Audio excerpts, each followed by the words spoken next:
What do you like to get wrapped up in? Maybe it's your favorite video game.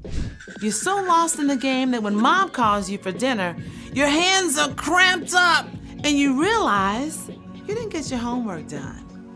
Or maybe you like to get wrapped up in a great book.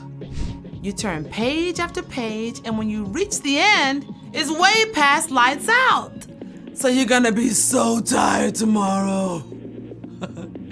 You can even get wrapped up in a package of Christmas cookies. You take one, and another, and one more, until all the chocolatey mint goodness turns into a stomach ache. Ooh! Any good thing can go wrong when you get a little too wrapped up in it. But there's one gift we can open over and over. One gift that will never be too much.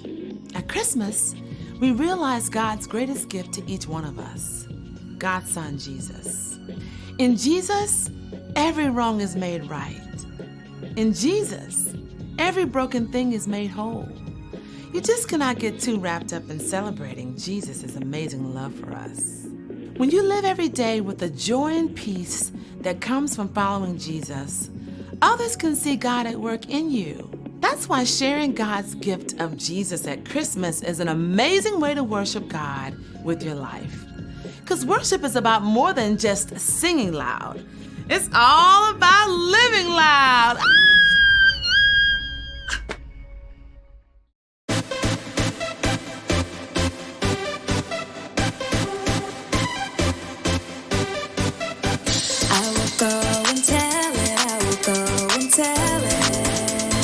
Tell it from the mountaintop. I will go and tell it. I will go and tell it. Tell it from the mountaintop. Thank you for sending Jesus. He was born for all the world. You gave us so much love, and I'm telling all the world. I will go and tell it. I will go and tell it. Tell it from the mountaintop. I will go and tell it. I will go and tell it. Tell it from the mountaintop. The night Jesus came started like a silent night. The shepherds looked up and saw the brightest light. And then what happened was a bigger surprise. They looked up and saw the angels in the sky. I can't keep it inside. I've gotta tell it. Go tell it. Jesus, you are alive. I've gotta tell it. Go tell it. I will go and tell it. I will go and tell it. Tell it from the mountaintop. I will go and tell it. I will go and tell it. Tell it from the mountaintop. Go, go, go. Tell it. Go, go, go. Tell it. Go, go, go. Tell it. Go, go, go. Tell it. Let's give it a try. Go tell it. Let's give it a try. Go tell it. I'm telling everyone, everywhere he's alive. Just like the angels singing in the sky. I can't keep it inside. I've gotta tell it. Go tell it. Jesus, you are alive. I've gotta tell it. Go tell it. I will go and tell it. I will go and tell it. Tell it from the mountaintop. I will go and tell it. I will go and tell it. Tell it from the mountaintop. Go, go, go. Tell it. Go, go, go. Tell it. Go, go, go. Tell it. Go, go, go. Tell it. Thank you for sending Jesus. He was born for all the world. You gave us so much love, and I'm telling all the world.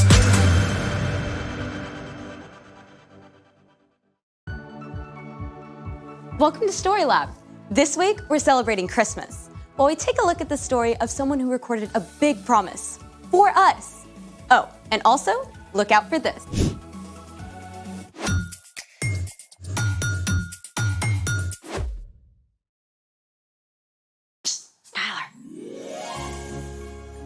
Hey, I'm Skylar. And I'm Sebastian. We're talking about Christmas, which is celebrating Jesus, God's greatest gift. Gotta say, I think you got the decorations on point. Thank you.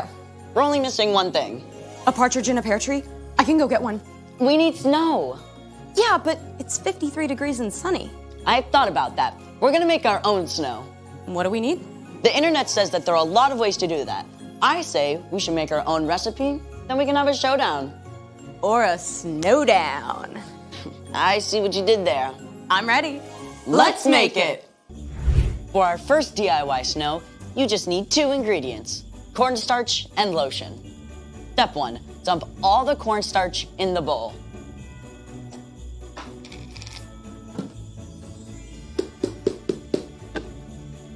Step 2, mix a bunch of lotion.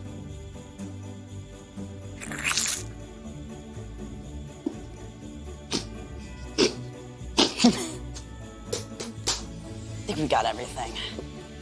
Now listen closely, because the next part is extremely complex and technical. Just squish it. Wait, that's it? Yeah, I mean, you just have to mix it up for the perfect consistency for a big, fat snowball coming right at you. Ta-da! Not bad. It's snow good. But mine will be snow much better. For this next DIY snow, you're also only going to need 2 ingredients. Baking soda and shaving cream. First step, pour a box of baking soda into a bowl. Step 2, pour in the shaving cream. This is so satisfying, like cranking self-serve ice cream. With all of the topping. Now, mix it up really well. This is gonna take like 2 or 3 minutes to get right, I think.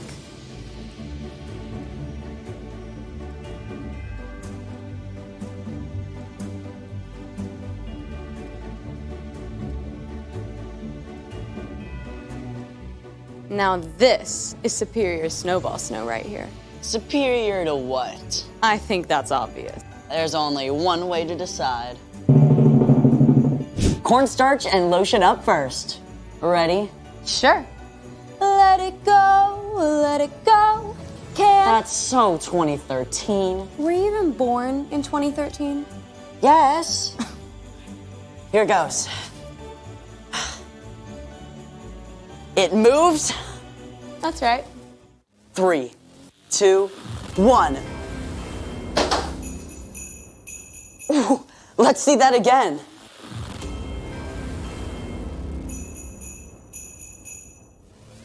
Ooh, look at that impact. I'll give it to you. That was pretty good. Okay, my turn. Sure. I bet yours is going to explode into thousands of pieces midway through. You wish. Here we go. Not that bad. I think we should try them side by side. Yeah, let's try that. All right. Okay. You got one? Yep. Okay, ready? 3, 2, 2, 1. Okay, I'll give it to you. Cornstarch and lotion, but only because your throw was better than mine. I'll take it. I'll take it. That was awesome. Can we do it again? Absolutely.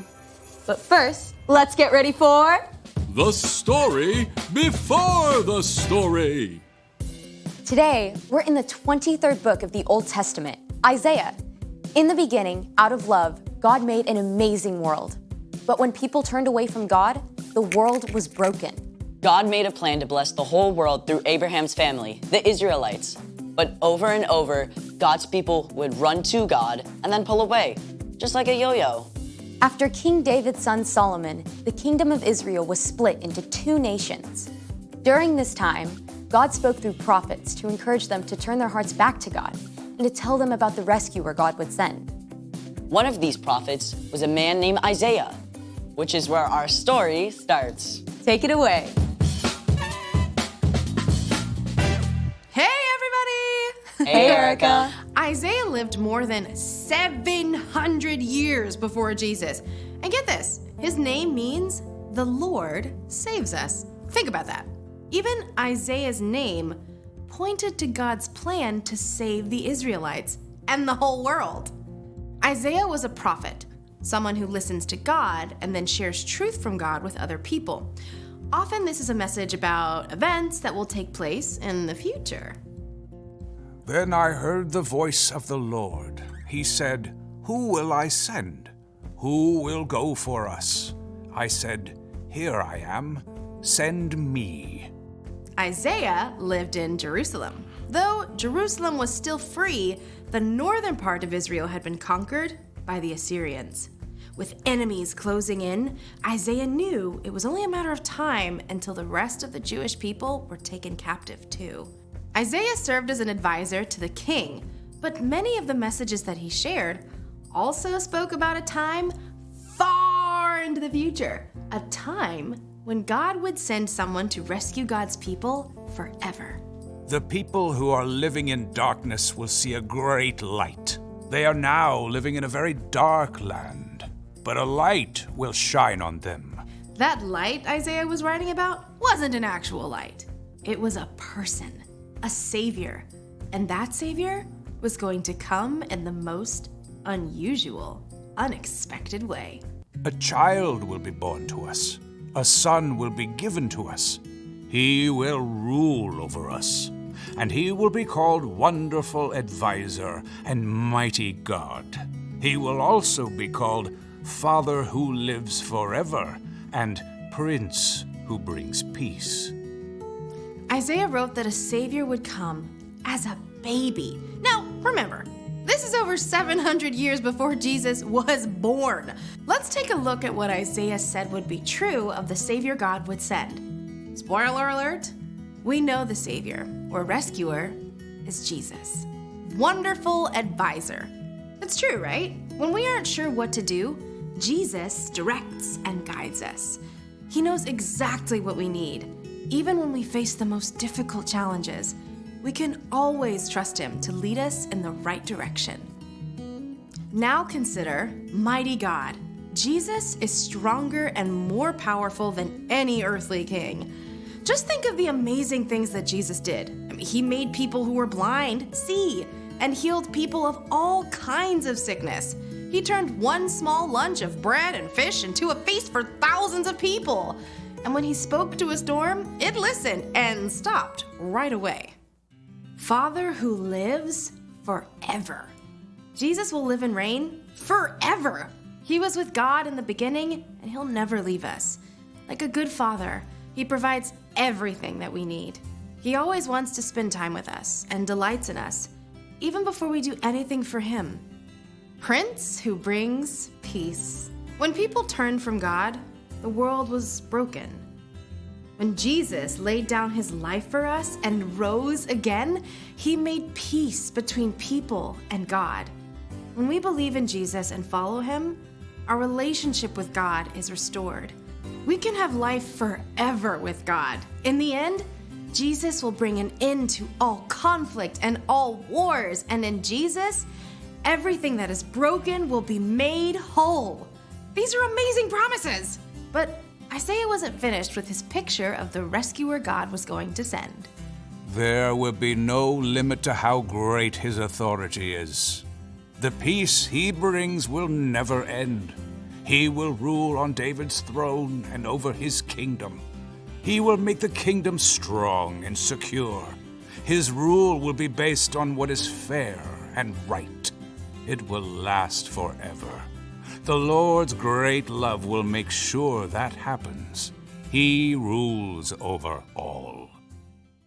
From the very beginning, God had a plan to rescue the Israelites, right? Even when things seemed dark and hopeless, God was making a way, not just for the Jewish people, but for all of us to be saved. And it would all depend on a tiny, helpless baby. But that's a story for next time. Mind blown. I mean, it's incredible how everything came together. God's always at work, even when we don't see it. So, what's our part in this story? Glad you asked. Well, just like for the Israelites during the time of Isaiah, things can look pretty dark. We hear about terrible things happening all over the world all the time. And there are probably some things going on in your own life that don't make sense either. Maybe your best friend is moving away, or your mom just lost her job and you can tell your parents are really worried. Yeah, or you might be like my friend, where she has a condition where she has to go into the hospital every month for treatment. It's tough, and none of these things seem to make sense. But even when you can't see the way forward, remember that Jesus is our wonderful advisor. Our mighty God and Father who reigns forever. Our Prince of Peace. Exactly, and you can trust that God has a plan, and that in the end, everything that's wrong and confusing will be made right. Now that's something to celebrate. For sure. I'll see y'all next time. Bye, Erica. So here's the thing. God always has a plan. I have a plan for the rest of this snow. Hey! Thanks for joining us in the Story Lab. See you next time.